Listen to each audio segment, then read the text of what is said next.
Mom sent a message, "We no longer trust you." I respond, "Understood." 2 days later, their lawyer reached out to me in a panic. I, 29 male, have always been the fixer in my family, the safety net that catches everyone else when they decide to jump without looking. But even the strongest safety net has a breaking point, and mine finally snapped on a random Tuesday afternoon with a single notification on my phone. To understand why I did what I did, you have to understand the dynamic I was born into. My father was a brilliant man in business, a shark in the boardroom, but a complete softy when it came to his home life. He passed away 4 years ago, leaving behind a tangled emotional mess. My mother, a woman who believes appearance is the only currency that matters, and my younger brother, 25 male, who is what I like to call a serial entrepreneur. My brother doesn't work a real job. He manifests success. This basically means he takes five-figure sums of money and sets them on fire pursuing drop-shipping schemes, crypto coins that rug pull in a week, or lifestyle brands that consist of boxes of low-quality printed t-shirts rotting in our garage. Mother, on the other hand, is addicted to status. She liked the country club memberships, the leased luxury SUVs, and the charity galas where she pledged money she didn't actually have just to hear people clap for her. Dad knew this. On his deathbed, he grabbed my hand and made me promise to protect them from themselves. He had set up a rigid, irrevocable trust and named me the trustee. I begged him not to. I have my own career as a forensic accountant. I make good money, I have a life, and the last thing I wanted was to be the babysitter for two adults who think budgets are for poor people. But Dad insisted. He knew if he appointed a bank as a corporate trustee, the administrative fees would eat the principal alive, and a bank wouldn't care if Mom was crying about tuition or mortgage payments. They would just follow the letter of the law. So I took the burden. For 4 years, I managed the portfolio. I scrutinized their requests. I was the one saying no to the Lamborghinis and yes to the health insurance. I became the bad guy. I was the wall standing between them and poverty, and they hated every brick of it. The conflict that ended it all started about 3 weeks ago. My brother came to me with a guaranteed investment opportunity. He wanted $150,000 from the trust principal to buy into a franchise for a gym chain. I did my due diligence because that is my job.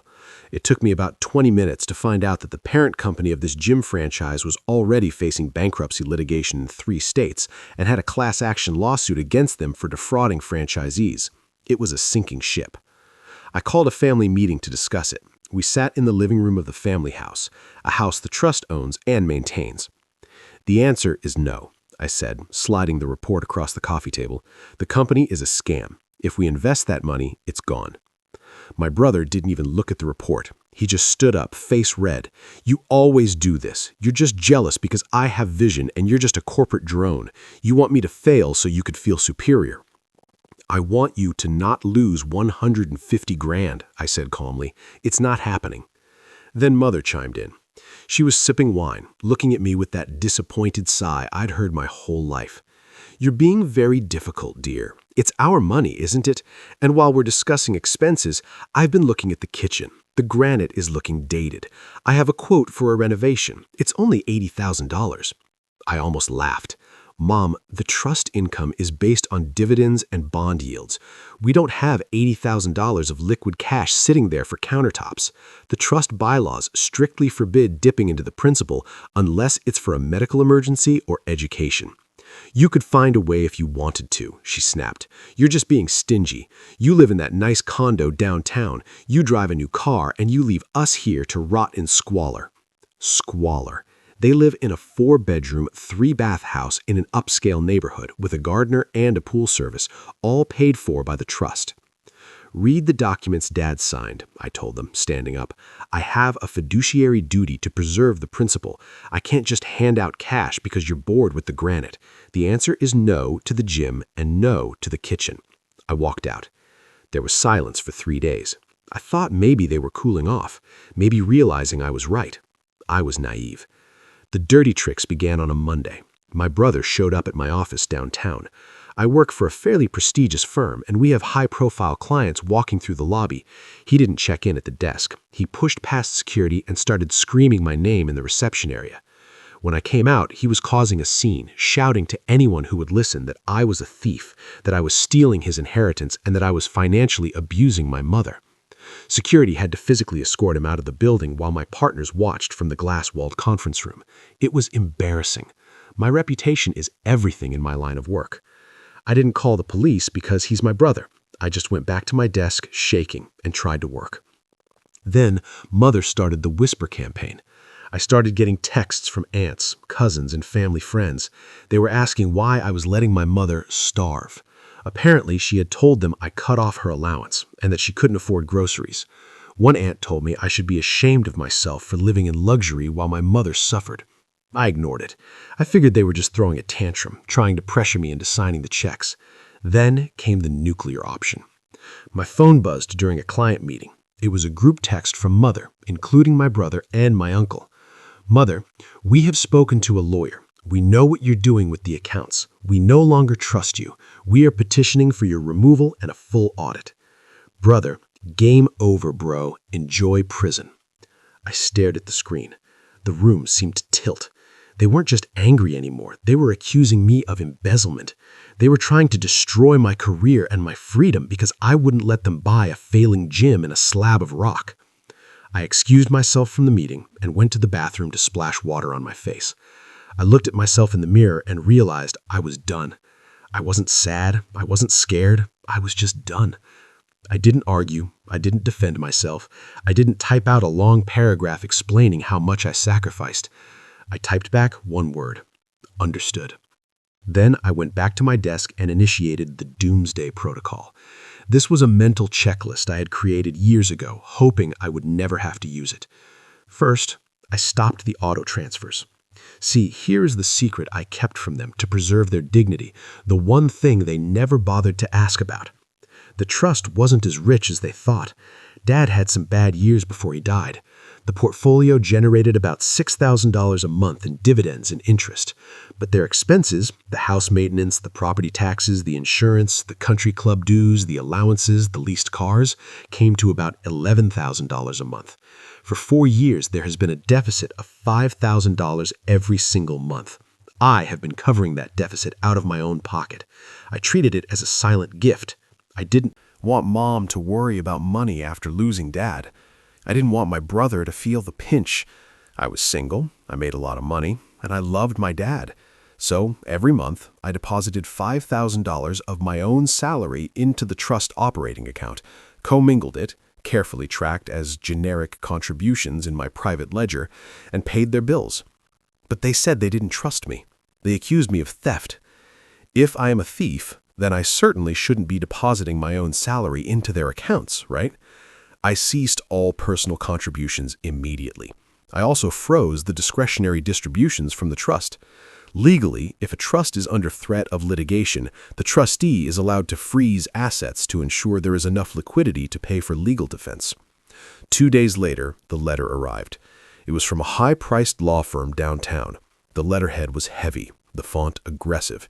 It was a formal demand for all financial records, a cease and desist regarding my mismanagement, and a notice of a hearing to remove me as trustee for breach of fiduciary duty. They alleged I was skimming off the top. They demanded I hand over the keys to the family home and step down immediately so my brother could be appointed trustee. I didn't respond to the letter directly. I forwarded it to my personal attorney, a man named Sterling who specializes in estate litigation and is essentially a shark in a suit. "Do you want to settle?" Sterling asked me over the phone. "We can just show them the books and make them go away quietly." "No," I said, looking at the spreadsheet on my screen. "They want a formal audit. They want to go to court. Let's give them exactly what they asked for. Prepare the accounting, every single penny. I want to do this by the book." The week leading up to the preliminary hearing was absolute hell. My brother decided to escalate things. I came out to my car one morning to find 2 tires slashed. I checked my doorbell camera, and there he was, clear as day, crouching by my wheel well with a knife, looking over his shoulder. I didn't call the police. I just saved the footage to 3 different cloud drives and a USB stick. Mother posted a long diatribe on Facebook about snakes in the family and how money changes people, garnering sympathy likes from all her friends. She was right about one thing. Money does change people. It makes them delusional. The day of the confrontation arrived. It wasn't in court yet. It was a deposition and discovery meeting at their lawyer's office. This is standard procedure to see if the parties can agree on facts before wasting a judge's time. I walked in with Sterling. The conference room was cold, lined with mahogany bookshelves that probably cost more than my car. Mother sat there looking like a grieving widow, clutching a lace handkerchief, playing the victim perfectly. My brother was smirking, wearing a suit that was too tight, looking at me like he had already won the lottery. Their lawyer, Mr. Vance, didn't even shake my hand. He sat at the head of the table, looking down his nose at me. "Let's cut to the chase," Vance said, opening a thick file folder. "My clients allege that over the last 4 years, the lifestyle they have been accustomed to requires an income of roughly $11,000 a month. The tax returns for the trust, however, show taxable income of only $6,000. The math doesn't work. The only explanation is that you, the trustee, have been hiding assets or skimming the difference from a larger principal you haven't disclosed." My brother chimed in, unable to help himself. "Where's the rest of the money, genius? Did you buy your condo with it? We know Dad left more than this." Sterling, my lawyer, didn't speak. He just looked at me and nodded. I reached into my briefcase. I pulled out a single black binder. It wasn't thick. It was precise. I slid it across the table. "Mr. Vance," I said, my voice steady, "you are correct. The math doesn't work." Vance smiled at his clients, a predatory grin. "Admission of guilt? That will save us a lot of time." "No," I continued, "I have prepared a forensic accounting of all cash flows for the last 48 months. Please turn to tab A." Vance opened the binder. He frowned. He adjusted his glasses. "This shows deposits from a personal account. Yours, correct. Turn to tab B. These are the expenses: property taxes, utilities, insurance, country club dues, and cash distributions to my mother and brother." "I don't understand," Vance said. He was flipping pages faster now, the smile fading from his face. "The trust income is $6,200 average monthly, and the expenses are $11,500. For 4 years, there has been a deficit of over $5,000 every single month." "So how were the bills paid?" Mother asked, looking confused. She looked from the lawyer to me. "The bills are always paid." "I paid them," I said. I looked directly at her. "I paid them, Mom, out of my salary. I put $60,000 a year of my own money into the trust account to keep you in that house and to keep his credit card working." The room went silent. You could hear the hum of the air conditioner. It was a heavy, suffocating silence. "That's a lie," my brother spat, standing up. "Dad left millions. You're cooking the books." "Dad left $1.2 million in conservative bonds and an index fund," I corrected him sharply. "The yield is 4%. Do the math. 4% of $1.2 million is $48,000 a year. Divided by 12, that's $4,000 a month. Plus Social Security and some small annuities, you get $6,000. That is the reality." Mr. Vance was sweating now. He was a numbers guy. He saw the bank statements attached to the ledger. He saw the transfers from my personal account labeled gift. He saw the total at the bottom. "Total personal contribution from trustee, $245,000. Vance read out loud. His voice wavered. "Since you accused me of theft and stated you no longer trust me," I said, leaning back in my chair, "I have ceased all personal contributions effective immediately. Furthermore, since you have threatened litigation, I am freezing all discretionary distributions to preserve capital for my legal defense, which, per the trust bylaws, comes out of the trust's assets." Vance looked at his clients. He looked panicked. "Mrs. X, did you not know this? Did you not know the extent of the estate?" "He handles the money," Mother shrieked, her voice rising an octave. "He told us everything was fine. He never told us we were poor." "I told you everything was handled," I said, "because I was handling it. I was protecting you from the reality of your spending habits, but you decided I was a thief." "Wait," my brother said, his smirk entirely gone now. "If you stop paying, what happens to the house?" I leaned forward, locking eyes with him. "The property taxes are due next month, $12,000.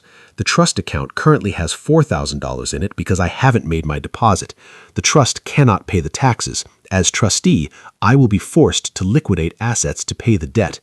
"You mean Sell the house? Mother whispered, clutching her chest. No, I said. I mean, I'm resigning today. You petitioned for my removal. I grant it. I'm stepping down.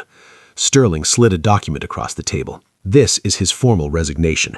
Per the trust instrument, if the family member trustee resigns, a Corporate trustee must be appointed. We have taken the liberty of contacting the designated successor, Fidelity Bank and Trust.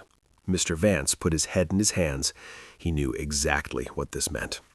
A corporate trustee, Vance explained to my mother, his voice tight with frustration, will charge a 1.5% annual fee. They will not make personal contributions. They will look at the negative cash flow of the house, and their first act will be to sell the property to stop the bleeding. They will auction the contents. They will give you a strict allowance based only on the actual yield. You can't do this, my brother shouted, slamming his hand on the table. You have to fix this. You can't just leave us like this.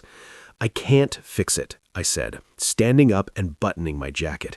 I'm not the trustee anymore, and since you don't trust me, I certainly can't give you any more of my personal money. That would be enabling, wouldn't it? And frankly, I have my own kitchen I'd like to renovate. We walked out. The elevator ride down was the most peaceful moment of my life. The aftermath was rapid and brutal. My brother tried to backtrack immediately. He sent texts apologizing, saying he was stressed and didn't mean it.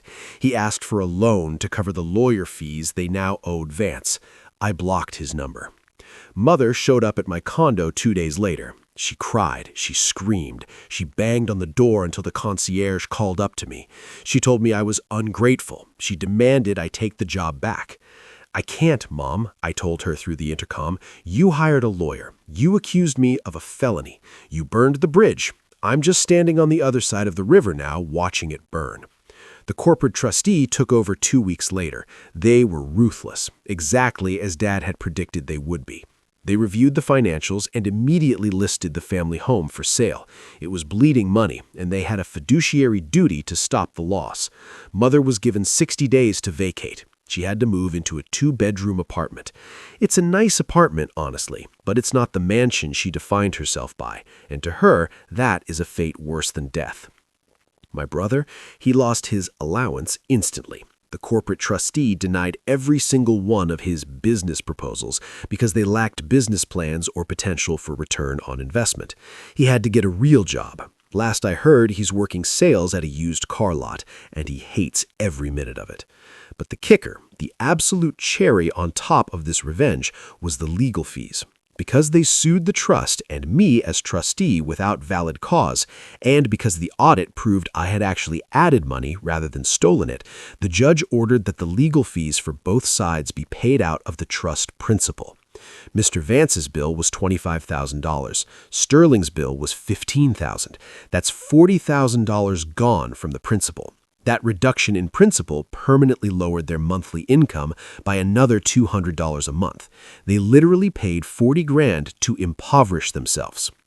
It's been 6 months now. I haven't spoken to them. I have an extra $5,000 a month in my pocket now that I'm not subsidizing their delusions. I bought a new car, a nice one, paid in cash. I took a vacation to Italy with a girl I've been seeing. I started maxing out my own retirement accounts. Sometimes I feel a twinge of guilt when I hear from a cousin that Mom is complaining about the noise in her apartment complex or that she misses her garden. But then I remember the text message, "We no longer trust you." Trust is a currency. Once you spend it, you can't print more. They tried to audit my integrity, but they forgot to audit their own entitlement first. I kept the screen recording of my brother slashing my tires, just in case he ever tries to come for me again. I don't think he will, though. The corporate trustee just denied his request for a new gaming console, and he's too busy working double shifts to cause me any trouble. They wanted what they deserved. They got exactly that. Subscribe if you enjoy stories about people playing stupid games and winning stupid prizes, because unlike my brother, I actually deliver on my promises.